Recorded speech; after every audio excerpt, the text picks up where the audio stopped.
Have you ever stared at a cave, painting those ancient lines, those mysterious animals, and thought, why? Segment 1. The hidden spark that made us human. Why would someone crawl deep into freezing darkness, light a fire with animal fat, and paint horses they'd never own, and lions that could kill them? Here's a crazy thought. Those people weren't just making art. They were inventing what it means to be human. Because long before we built pyramids, temples, or even farms, we built meaning. And meaning begins with religion. In our last episode, we explored why humanity transitioned from wandering hunters to settled farmers, and we saw that religion wasn't a side effect of civilization. It was the cause. But today's story digs even deeper to a time before temples, before writing, when the only canvas we had was stone, and the only light came from fire. And in that darkness, humanity did something extraordinary. We imagined the invisible.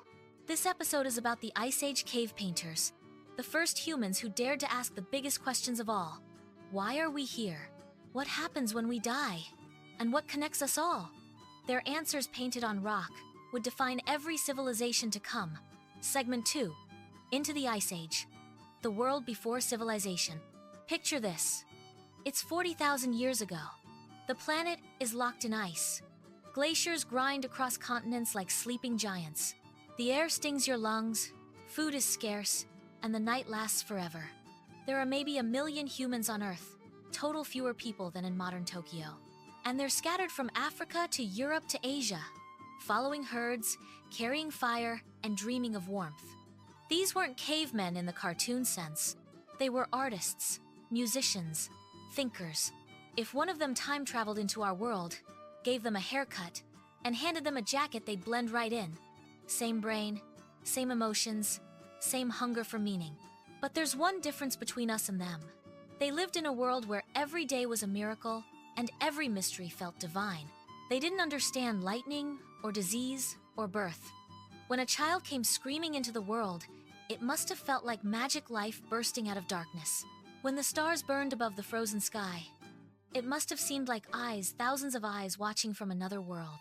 And when someone died, and they buried the body in that same cold darkness from which life once emerged, maybe they thought, the soul just went home. This is where religion begins. Not in temples, not in holy books, but in wonder. The kind of wonder that makes you whisper instead of speak.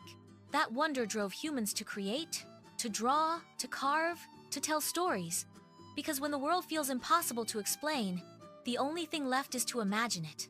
And that's exactly what they did. They entered the earth itself, crawling through narrow tunnels of rock, into caves so dark you can't see your hand, just to paint what they believed. And what they painted tells us who we are. Segment 3. The Painters of the Dark. How and why they created. Imagine stepping into a cave 30,000 years ago. The air is damp. Your torch flickers. Every sound, your breath, your footsteps echoes for miles. And yet, on the walls, glowing in the orange light, are horses running, lions stalking, bison charging, a world of motion frozen in time. They didn't just paint animals, they painted life. We have no idea why they did this. No writing, no notes, no behind-the-scenes interviews, just thousands of years of silence and those breathtaking images. But we know how. They used red ochre for the color of blood and charcoal for deep blacks. To light the caves, they burned animal fat in tiny stone lamps.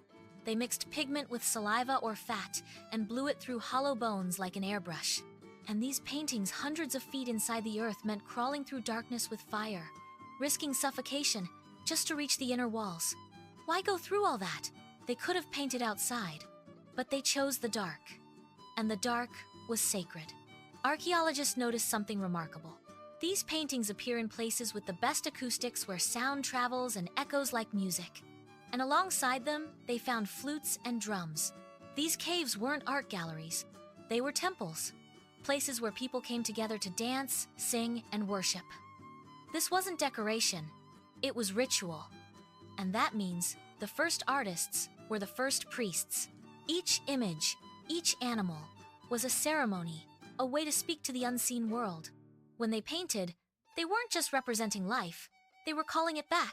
When you hunt, you take life, and to restore balance, you return the spirit. The paintings were a prayer in color, Through fire, sound, and symbol, early humans weren't just surviving. They were building a bridge between worlds. And on that bridge stood the first religion humanity ever knew. Segment 4. The first religion, a world alive with spirit. Close your eyes. Imagine a world where everything is alive. The trees whisper, the rivers remember, the wind itself listens. That was the world of our ancestors, a universe powered by spirit. Every rock, animal, and gust of wind had a soul. And all those souls, human, animal, plant, were part of one family. They didn't live on the earth, they lived with it. This belief that all things are alive and connected is what we call animism, humanity's first religion. You can still feel it today in the prayers of indigenous peoples, in Buddhist compassion, in our love for Mother Nature. To these early humans, the world wasn't divided between sacred and ordinary. It was all sacred. When a child was born, life came from darkness, the mother's womb, the hidden world that gives light. When someone died, they returned to that same darkness, the great womb of the earth. Life comes from the dark and returns to it. That's why caves mattered. They weren't shelters, they were portals, doorways between our world and the spirit world.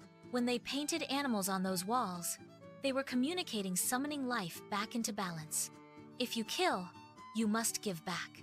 If you take, you must restore. Harmony was the law of existence. And at the center stood the mother goddess, giver of life, protector, endless source of renewal. She wasn't an old woman in the clouds. She was the planet itself. Her body was soil, her breath was wind, her milk was rain. Every dawn was her gift. The cave was her womb. The paintings were her heartbeat. In that dark, echoing world, humans found their first truth. Everything alive was sacred, equal, and connected. They didn't see a hierarchy. They saw a circle. And that circle became the blueprint for how humans would understand the universe for tens of thousands of years. Segment 5. The Shamans. Voices between worlds. A small tribe huddles by a fire. Snow falls outside. Inside, everyone is silent except one person. Their eyes are closed, their voice low, chanting softly. And on the cave wall beside them, animals begin to appear. This person isn't a hunter or a warrior. There's something else, a shaman. The first humans who claimed they could walk between this world and the next. Archaeologists have found that many Ice Age burials with special care belong to people who were physically different: dwarfs, elders, the ill, or disabled. And yet they were honored, not rejected. In a harsh world, these were the ones who couldn't hunt or fight, yet they were cherished because they saw differently. To their people, difference was sacred. The mother goddess had touched them. These were humanity's first mystics, the ones who dreamed in symbols. They fasted, they meditated, they drifted into visions, and what they saw became the art that still glows on stone. They dressed as animals, birds, lions, deer, believing that by wearing their skins, they could share their souls. They painted half-human, half-animal beings to show the unity between the two worlds. When the tribe danced, when firelight made the figures seem to move, it wasn't art. It was resurrection. It was life itself reborn. Through the shaman, humans learned empathy not just for each other, but for all things. Religion wasn't about fear or power. It was about connection. The shaman stood at the center, the bridge between the visible and the invisible, holding the two worlds together through imagination. Segment 6. Symbols, Visions, and the Birth of Imagination. Beyond the animals, another mystery waits on the cave walls. Hands, spirals, dots, lines. They appear everywhere, across continents, drawn by people who never met. Why? Maybe they were the first words. Before humans spoke in sentences, we spoke in symbols. A spiral for life, a hand for belonging, a circle for the Sunday. They were ideas turned into images, the earliest written language on Earth. But maybe they weren't drawn from this world at all. Many believe the symbols came from visions, the hallucinations of shamans in altered states. Through fasting, dance, or sacred plants, they saw patterns, colors, and light shapes that pulsed like living energy. Modern neuroscience confirms it. When perception shifts, the brain produces geometric imagery, spirals, grids, and webs just like those on cave walls. Maybe they thought they were glimpsing the language of the gods, the code behind creation. When they returned to the waking world, they drew what they saw, trying to make the invisible visible. Thousands of years later, philosopher Immanuel Kant said something revolutionary. Reality isn't something we see, it's something we create. Our minds don't observe the world, they build it. And today, neuroscience agrees. Your brain doesn't record reality, it projects it. Those ancient painters understood this instinctively. They didn't separate imagination from reality, they blended them. Seeing was creating. The spirals and dots weren't just symbols of spirit. They were proof that humans could shape reality in their minds. And once we learned to imagine what wasn't there, we could build anything. That's the moment art became religion, and religion became civilization.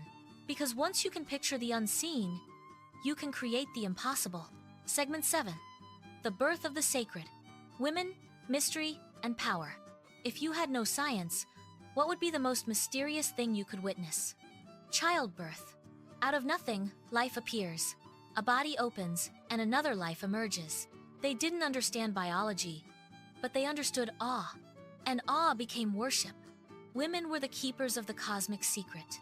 The female body mirrored the earth itself, a dark, fertile world that gives life.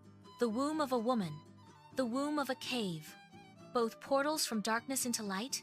The first gods were goddesses. The mother goddess wasn't separate from nature. She was nature. Her body was soil and storm. Her milk was the river. Her song was the wind. Because the mystery of life came through women, they were revered. Long before patriarchy, the world may have been guided by reverence, not domination balance, not hierarchy. Power wasn't about ruling, it was about nurturing.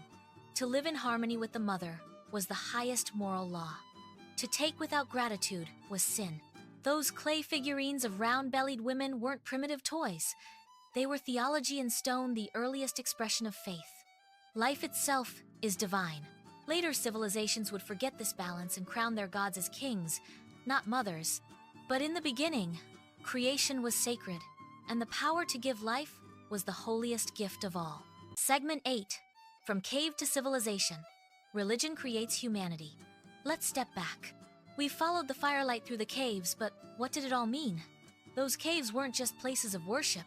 They were the first classrooms, the first parliaments, the first shared dreams. When our ancestors painted, they were thinking together. For the first time, humans shared invisible ideas, and that collective imagination became society. That's what Emil Durkheim meant when he said, "Religion is a system of ideas by which humans imagine the society of which they are members." Religion wasn't about explaining thunder. It was about explaining us. Rituals were teamwork. Myths were memory. Belief was communication. Before laws, there were rituals. Before science, there was myth. Before governments, there was faith. Religion was humanity's first operating system, teaching us to cooperate, to empathize, to belong. It made collective thought possible. It gave us our first moral compass, our first philosophy, our first science. Even when it guessed wrong, it dared to ask why. And asking why is how civilization begins. When the cave painters pressed their hands to stone, they were leaving more than a mark. They were writing humanity's first sentence. We exist, we matter, we belong. Maybe we didn't build temples to worship gods. Maybe we built them to remember who we are. We are the species that wonders, that connects, that dreams the invisible into existence. We are, and have always been, a religious animal, not because we bow to gods, but because we imagine them, because we crave meaning in the dark. The first cave painter didn't know it, but they were painting the blueprint of civilization itself. The fire still burns. So the next time you see a cave painting, don't think of it as ancient graffiti. Think of it as your reflection, a message from the first humans who ever wondered why. Because that same fire still burns in us today, in our science, our art, our search for meaning. We're still painting on walls, just with pixels instead of ochre. If you enjoyed this journey through the first religion, the moment we became human, make sure to like, subscribe, and turn on the bell so you don't miss the next episode. Next time, we'll explore how these early rituals evolved into organized religion and how belief itself became the blueprint for civilization. Until then, remember, the story of humanity didn't begin with tools or weapons. It began with wonder.